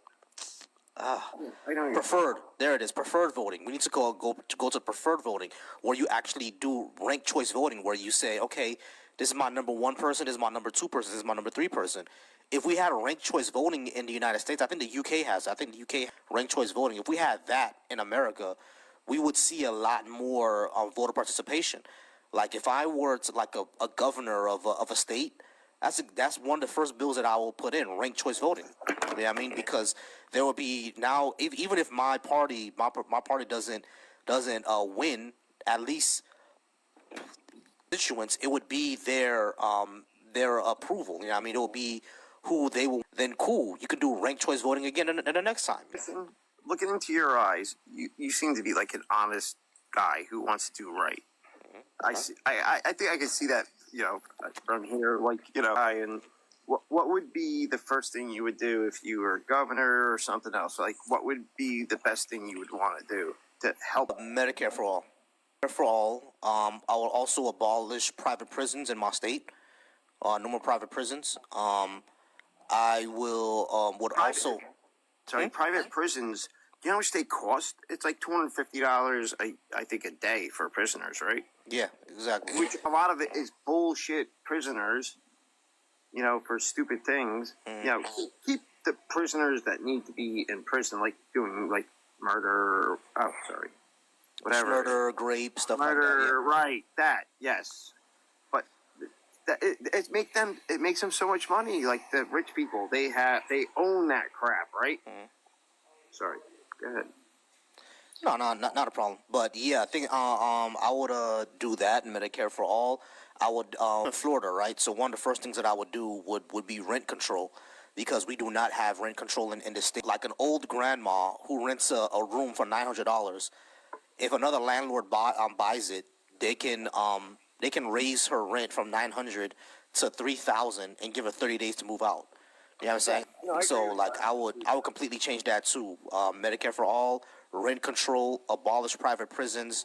I would also invest a lot into nuclear, our electricity bills. So do some education reform. Basically, every high school in the state needs to offer trades, essentially. So that means every student who graduates is graduating with a trade, and I will especially do that into low income and black neighborhoods, because those were the schools that got redlined or the trades were taken out.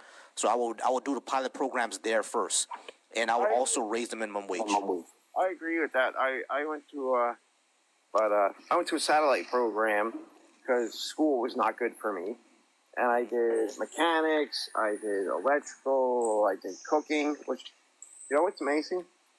I learned how to do it all, in school. And when I finally got out, the one thing I didn't do was plumbing, and I left, and I learned how to do plumbing, and it was amazing for me. I have so many more skills, and I ended up doing plumbing, which was the hardest, and I loved it. Like, that's important for kids that aren't sure where they're going to go. That's why I'm talking to you, because it was very difficult for me.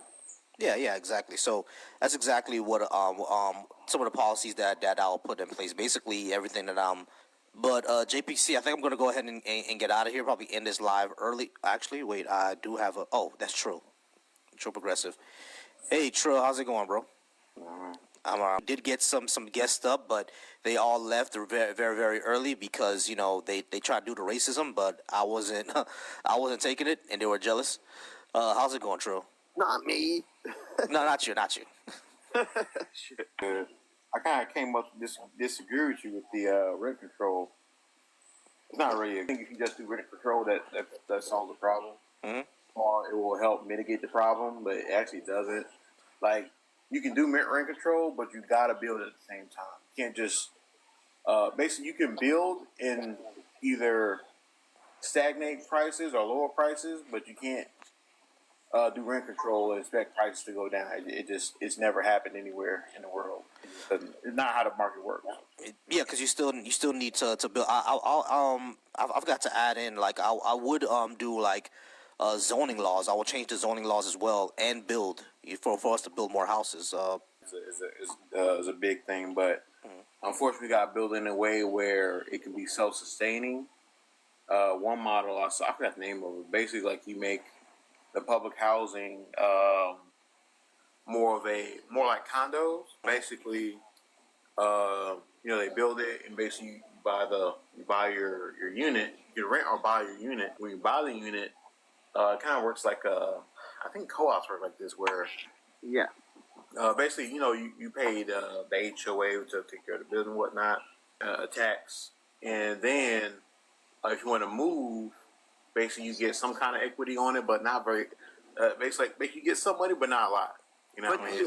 you own the place, or you don't? Yeah, you get to own your unit, and because you own your unit, you can basically do whatever you want with it. Well, I live in North Carolina. I live in you don't want an HOA, trust me. No, this is for. I'm saying like for condos, like in like in one Co-operative building. housing, you mean? Yeah. Yeah, I agree with co-op housing. Yeah. Yeah, so it's like that. It's more like co-op. It's better if you have some kind of commercial stuff going on at the ground floor, so you got a mixed use thing going. That way, the business or businesses can help subsidize the cost of the actual building itself. Yeah, that's what happens a lot in the Miami condos, but those are all like privately owned and gentrified and stuff like that. Than the people that live in them, right? Right. That's the problem. Businesses always pay more because they make way more money. Like even if they start small, even if you have like a ground floor full of small businesses and stuff like that, like they might struggle at first, but once they get their stride, they can make like a lot of money. That's why you tax. That's not tax, but that's why they pay such high property tax. Not property. Well, any taxes and rents to rent out their like that's a better way of thinking of it. So like when people say rent control, I never really like it's a band-aid. It's a band-aid on a gunshot wound. Like the problem isn't that housing is too expensive. The problem is there's not enough. There's not enough housing, and there's not enough of different types. There's not enough diversity of housing. Right? Well, one type of housing is called SROs, like single room occupancy. Mm-hmm. Like they basically been banned. Like you can't build it, and if you try to build it, they load up with so much like regulation restrictions that it basically becomes not profitable. So that means you basically have to make it a homeless shelter, just to break even, and that's why nobody builds it, because it's either been outright regulated to the also you can't even get financing for it a lot of times. That's another thing, another issue. Yeah, exactly. To get the financial sector to open up their, first you gotta make it legally okay, then after you make it legally okay, that's like Section 8. It's like Section 8, kind of. Right. Then you have to go to the financial side, the bank, stuff like that, and get them to add it to their models and their their portfolio of housing types. Because right now, the only thing you build is single family detached homes, townhomes, and 501s. Like they have like special. You know how like in the 08 crisis, they had like the the tranches of homes and stuff like that. They got tranches of single family homes, tranches of what's called townhomes, and tranches of 501s. Right? There's no tranche for SROs. There's no tranches for what's called other types of missing middle housing. Right? So like some people are trying to get that going on the financial side, and obviously it's hard because there's not a whole lot of homes from there when it was legal, like those sell, but they're not gonna bankroll nothing. Section 8 is like people. Hold on, give me a second, guys. Christopher Wagner. Go ahead and come on up. I'm not sure what you're saying. Not true, Lord. Go ahead and come on up, and we can speak about it. I don't know why they come and say one thing and they just swipe away. Like, actually have the discussion. Christ, people.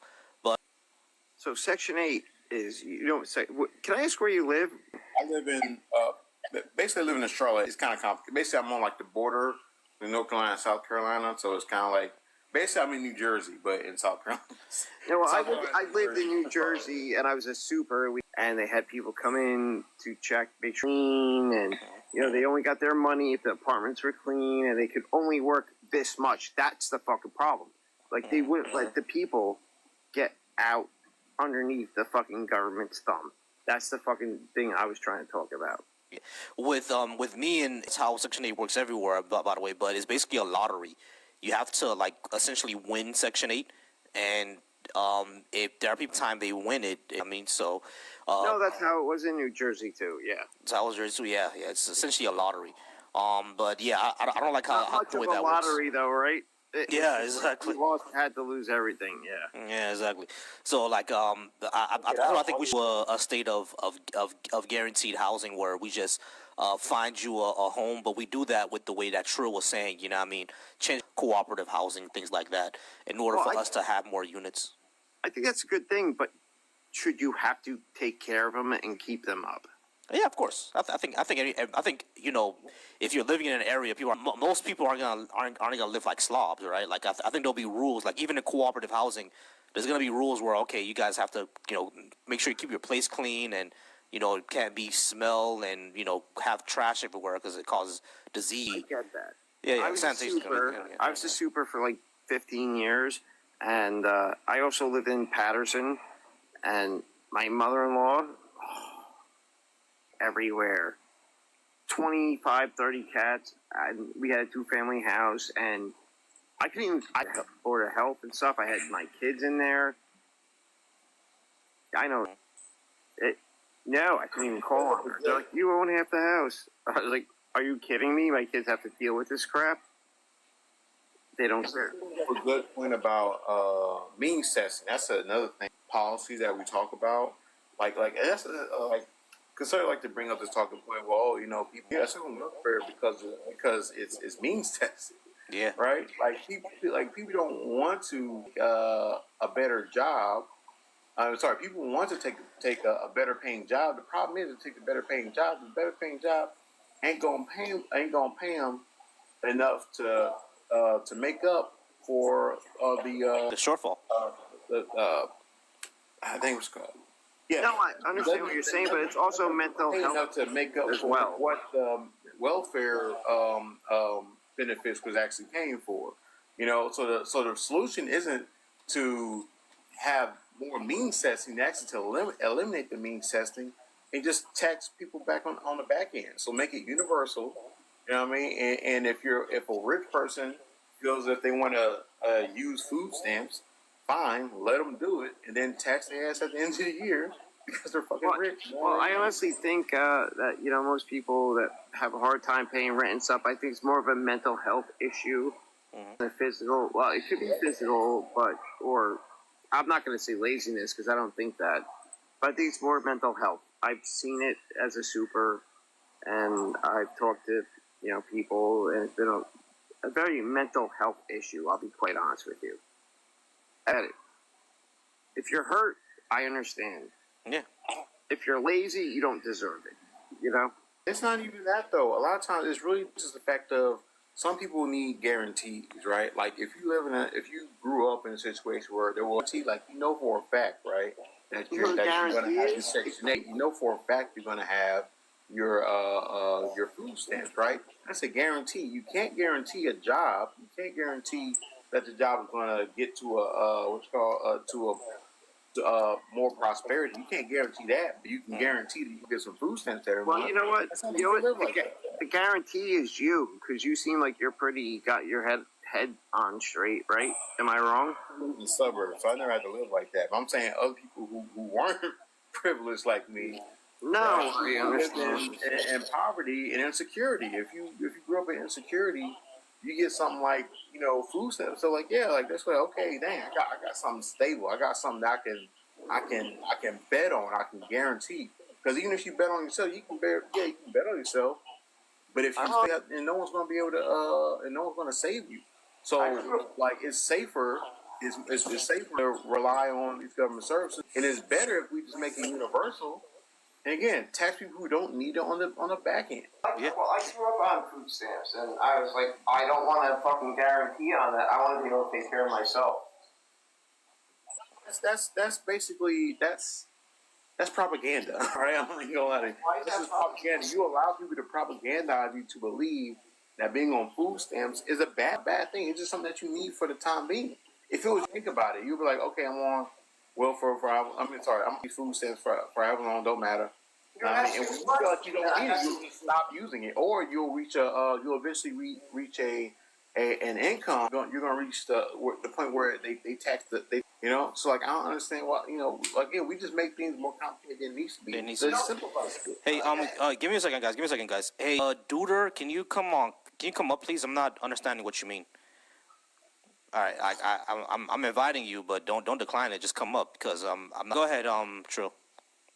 But yeah, I agree with that. If someone if someone gets on the system and they don't need it, I'm saying we just go ahead and tax them on the back end. That makes sense to me. A way less administrative hassle. Like the IRS is already this thing. The IRS is basically I gotta put it.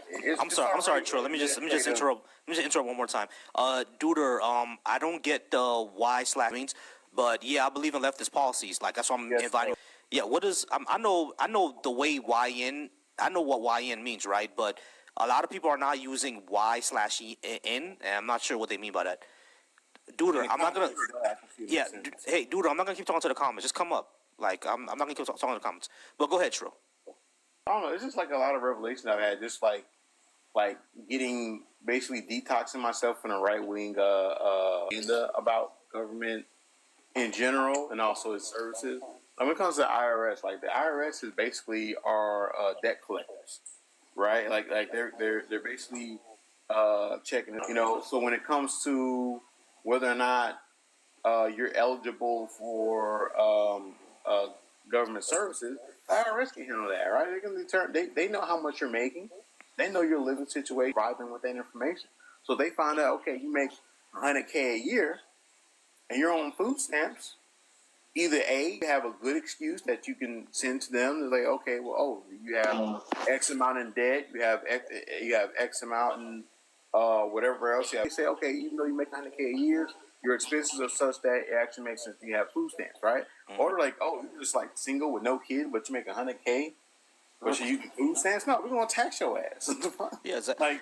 And the thing is, like, a lot of people like hate the IRS, right? But it's because we don't have enough IRS agents that people who are supposed to be paying their taxes are not paying their taxes. We don't have enough agents to go after them. You know what I mean? Like, the IRS has already even admitted that.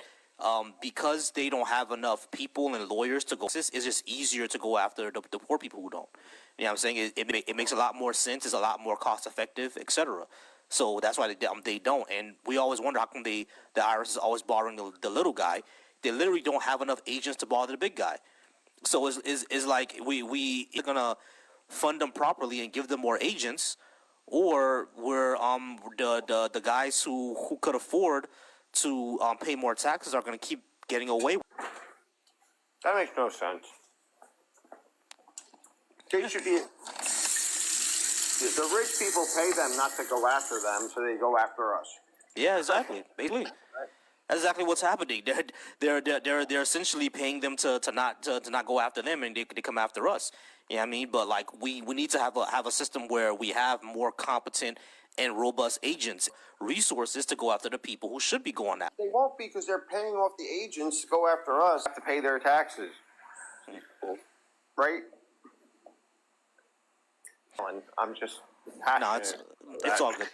Hey, Trill, I've invited Bruno to come up. He just keeps yapping in the comments. Broseph, like, we're not going to pay attention to the comments, right? I want you to come up and actually speak to us because you continually yapping in the comments doesn't really do anything. Like, I've invited you several times. Like, come up. You know what I mean? I don't know why they do this. Like, I invite them, and they rather just you feel me?